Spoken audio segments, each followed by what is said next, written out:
గోపాలకృష్ణ గారు, గత కొద్ది రోజులుగా చూస్తుంటే అంటే అమరావతి పునర్నిర్మాణానికి ప్రధానమంత్రి గారు వచ్చి శంకుస్థాపన చేసి వెళ్ళిన తర్వాత నుంచి కూడా వేగంగా ఒకవైపు అమరావతిలో డెవలప్మెంట్కి సంబంధించి కార్యక్రమాలు జరుగుతూ ఉంటే రీసెంట్గా కూడా వైసీపీ వాళ్ళు దాన్ని కనీసం జరుగుతున్న వాస్తవాలని చెప్పకపోగా ఇంకా అంతా విధ్వంసమే జరుగుతుంది, అసలు అవదు, వీళ్ళ వల్ల కాదు, ఏం లేదు, కేవలం హామీలు ఇచ్చి వెళ్ళారు, ఇంకొక మాట ముందుకెళ్ళి పవన్ కళ్యాణ్ జస్ట్ ఎవరికి చాక్లెట్ ఇచ్చి వెళ్ళారు అని చెప్పి కూడా ఇచ్చేసే పరిస్థితి.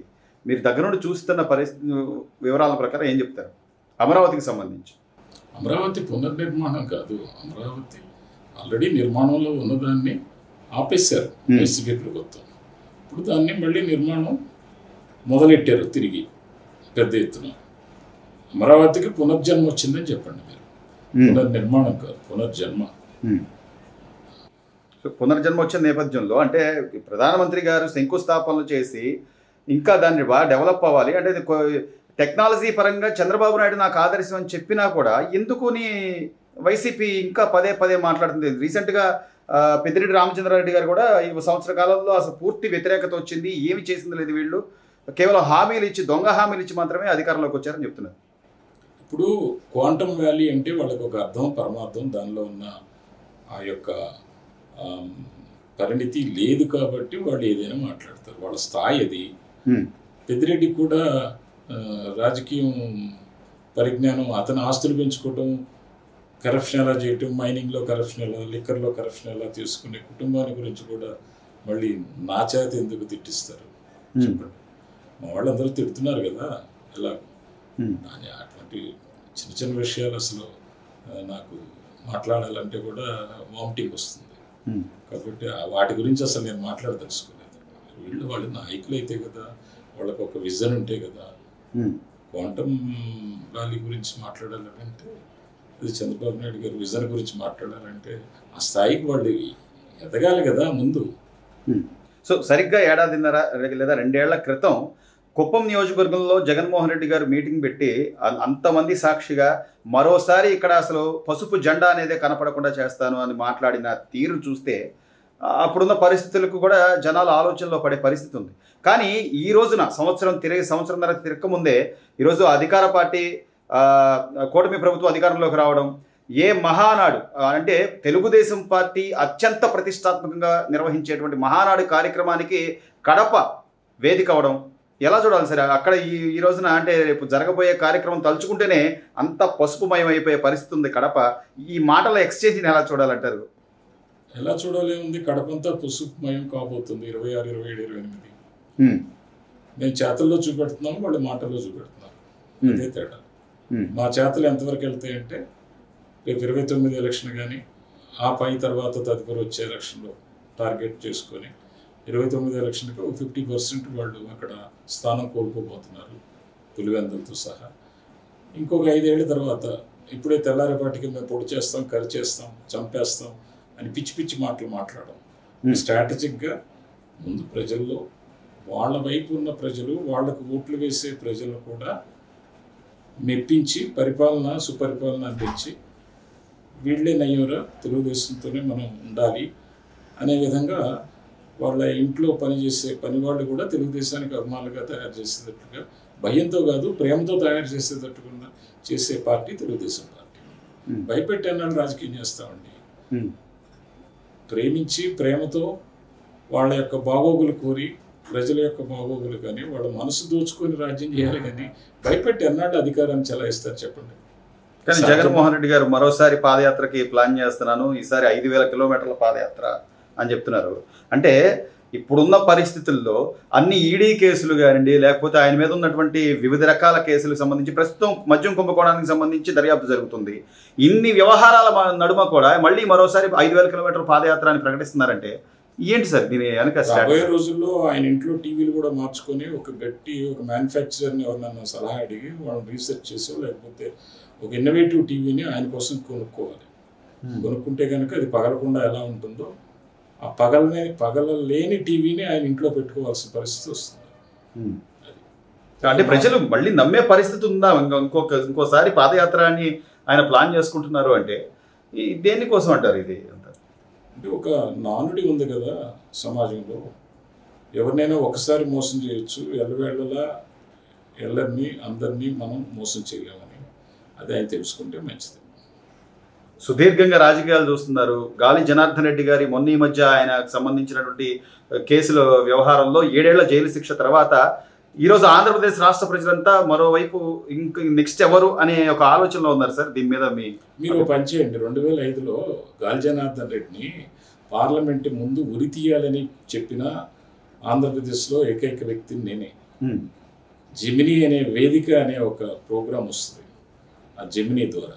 వాళ్ళ తర్వాత దాన్ని జెమినీ వాళ్ళు తీసేశారు, మంచి ప్రోగ్రామ్ని. ఆ వేదికలోనే చెప్పాను నేను. అతను అప్పుడు ఇట్లా మైనింగ్ అంతా దోచేసి జపనీస్కి ఎక్స్పోర్ట్ చేస్తున్నప్పుడు మంచి సహజ వనరుల్ని, సహజ సంపదని వైజాగ్ స్టీల్ ప్లాంట్కి ఇవ్వకుండా ఇతని చేతుల్లో పెట్టారు రాజశేఖర రెడ్డి చేసిన నిర్వాహకం. కాబట్టి ఇతను ఉరి తీయటానికి అర్హుడు, పార్లమెంట్ ఎదురుగా ఉరి తీయాలి ఇటువంటి వాళ్ళని, సహజ వనరులు దోచేసే వాళ్ళని అని చెప్పిన ఏకైక వ్యక్తి నేను. దానిలో వాటాలు కూడా జగన్మోహన్ రెడ్డికి వెళ్ళి కొన్ని నేషనల్ మీడియాలు కూడా దాని మీద డిబేట్లు పెడుతున్నాయి. ఒక విధంగా చెప్పాలంటే కొంతమంది నాయకులు అప్పుడు ఇటు తెలుగుదేశంలో కానీ బీజేపీలో కానీ అతను చేసిన నిర్వాకాన్ని పెద్ద ఎత్తున పూర్తిగా తీసుకెళ్ళలేకపోయారనేది నాకు అసంతృప్తి ఉంది. ఇంకా ఎన్ని ఎందుకు చెప్పారు, జనాల్లోకి తీసుకెళ్ళకపోయారంటారా, లేకపోతే నిరూపించలేకపోయారంటారా? ఆ రోజునే అరికట్టలేకపోయారు, కేసులు వేయలేకపోయారు.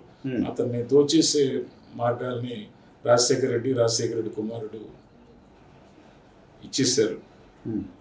ఆ ఇండస్ట్రీ, ఆ మైనింగ్ యాక్టివిటీ వల్ల మాలాంటి వాళ్ళు మేము పరిశ్రమలు పెట్టి కూడా రా మెటీరియల్ లేక పవర్ కట్స్ వల్ల చాలా ఇబ్బంది పడ్డాం. ఆ చేదు అనుభవాలు మాకు జీవితంలో చాలా ఉన్నాయి. అవి చెప్పినా కానీ ఎవరికి అర్థం కాదు. అందుకనే ఉరి తీయాలని చెప్పారు 2005లో. ఎవరికీ అర్థం కాదు. అర్థం చేసుకునే మనస్తత్వం కూడా చాలామంది నాయకుల్లో లేదు. ఒక పెట్టుబడిదారుని ఎలా కాపాడుకోవాలి అనేది నాయకుల్లో లేదు. ఆ పెట్టుబడిదాడికి నమ్మి, ప్రభుత్వాన్ని నమ్మి పెట్టుబడి పెట్టిన వాడికి ఎలా రక్షణ కల్పించాలని మీడియా సపోర్ట్ కూడా దొరకట్లేదు. మన దౌర్భాగ్యం. మీడియా వాళ్ళు కూడా అటువంటి వాటి మీద దృష్టి కేంద్రీకరించరు. సంపద సృష్టి మీద దృష్టి కేంద్రీకరించరు. మసాలా న్యూస్ మీద కేంద్రీకరిస్తారు. అది మన దౌర్భాగ్యం. సంపద సృష్టి అంటే ఇప్పుడు ఈ రోజున అనేక రకాల విదేశీ పరిశ్రమలు సైతం చంద్రబాబు నాయుడు గారు నమ్మి ఈ రోజు పెట్టుబడులు పెట్టారు. విదేశీ పరిశ్రమలు అనేది రావటం, టెక్నాలజీ తెచ్చుకోవటం కరెక్టే. కానీ సో మొత్తం మీద చూస్తే సార్ సుమారు 11 నెలల ఈ పరిపాలన ఏదైతే కూటమి పరిపాలన ఉందో దానిలో మీరు గమనించింది, ఒక సీనియర్ రాజకీయాలకు సంబంధించిన వ్యక్తిగా మీరు గమనించింది ఏంటి సార్? ఒక అమరావతి మద్దతుదారుగా. అమరావతిలో ఇంకా గతంలో 14-19లో అమరావతి నిర్మాణంలో నమ్ముకున్న పెట్టుబడిదారులు కానీ రైతులను కానీ పూర్తిగా ఇంకా మద్దతు ఇవ్వాలి. ఒక ప్రక్క కొత్త ఇన్వెస్ట్మెంట్స్ కొత్తవి తీసుకురావాలి ఒకటి. రెండోది, ఈ గవర్నమెంట్ సంస్థలు ఉన్నాయే, కేంద్ర సంస్థలు కానీ రాష్ట్ర సంస్థలు కానీ లేకపోతే క్వాసీ గవర్నమెంట్లో తీసుకునే వాళ్ళు కానీ లేకపోతే ఫైనాన్షియల్ ఇన్స్టిట్యూట్స్ తీసుకునే కానీ ఇవన్నీ ముందు కట్టడాలు మొదలెట్టేటట్టు చేయాలి. నా పర్సనల్ వ్యక్తిగతంగా పార్టీ పరంగా నేను చెప్పలేను, కానీ వ్యక్తిగత అభిప్రాయం, మీరు గమనించిన అమరావతి వాదన తీసుకొచ్చిన వ్యక్తిగా మీరు అడిగారు కాబట్టి ఇక్కడ నేను వ్యక్తిగతంగా చెప్పాలంటే అసలు అమరావతి అనే నిర్మాణానికి, అమరావతికి సంబంధించినంత వరకు మున్సిపల్ వ్యవహారాల మంత్రిని సపరేట్గా పెట్టాలి. ఇప్పుడున్న నారాయణ గారికి పెట్టి మిగిలిన మున్సిపల్ అడ్మినిస్ట్రేషను అంతా వేరే మంత్రికి అప్పచెప్తే ఒక పద్ధతి. లేదు, నారాయణ గారిని మున్సిపల్ మంత్రిగా పెట్టినప్పుడు అసలు అమరావతికి నిర్మాణానికి సంబంధించినంత వరకు ఒక మంత్రిని నియమిస్తే 100% డివోషన్. ఈయనకి టైం సరిపోవట్లేదు. పూర్తి స్థాయిలో మంత్రిని పెట్టాలి. ముఖ్యమంత్రి గారికి, సిఆర్డీకి రిపోర్ట్ చేయాలి.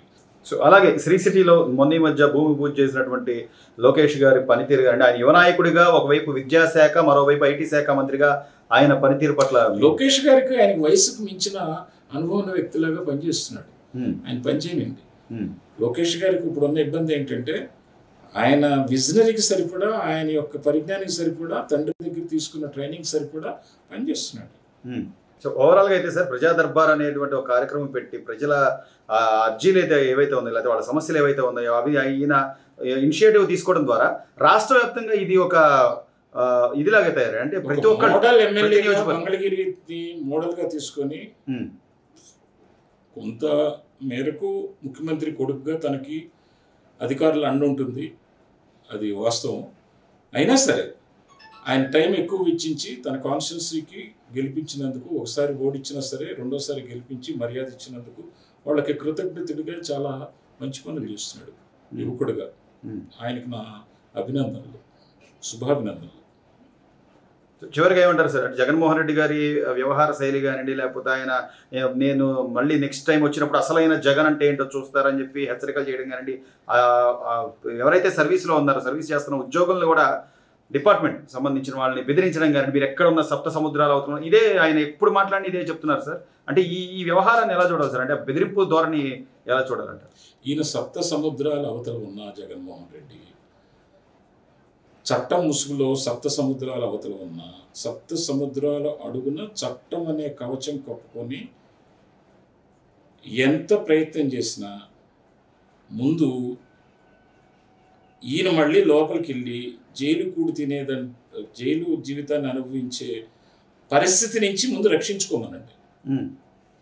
ఆఫీసర్స్నో లేకపోతే అవతల పార్టీ యొక్క దీన్ని మా నాయకుల్ని బెదిరించడం కాదు ఆయన చేయాల్సింది. అసలు తను కాపాడుకునే పరిస్థితిని ముందు ఆయన తెలుసుకోవాలి. అది కనుక జరిగితే ఆయన అంత అదృష్టవంతుడు కోరుకుంటాడు.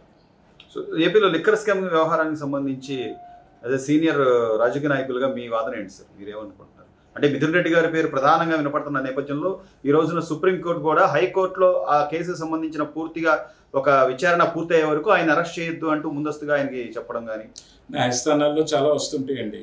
కానీ అసలంటూ అవినీతి జరిగిందనేది రుజువైంది కదా, దాని మీద ఫోకస్ పెడతారు. మూలాలు మాత్రం జగన్మోహన్ రెడ్డి గారి వైపే చూపిస్తున్నాయి కాబట్టి త్వరలో ఆయన అరెస్ట్ ఉండొచ్చు అనుకుంటారా? అంటే రాష్ట్ర ప్రజలంతా కూడా అదే భావనలో ఉన్నారు. అంటే జగన్మోహన్ రెడ్డికి జరగకుండా తెలియకుండా, జగన్మోహన్ రెడ్డి చెయ్యి లేకుండా, జగన్మోహన్ రెడ్డి హస్తం లేకుండా, ఆయన బ్రెయిన్ చేయడం లేకుండా ఆయన అవినీతి చేయనిస్తాడా? అవినీతి సామ్రాట్ ఇంకొకళ్ళని అవినీతి ఎలా చేయిస్తాడండి?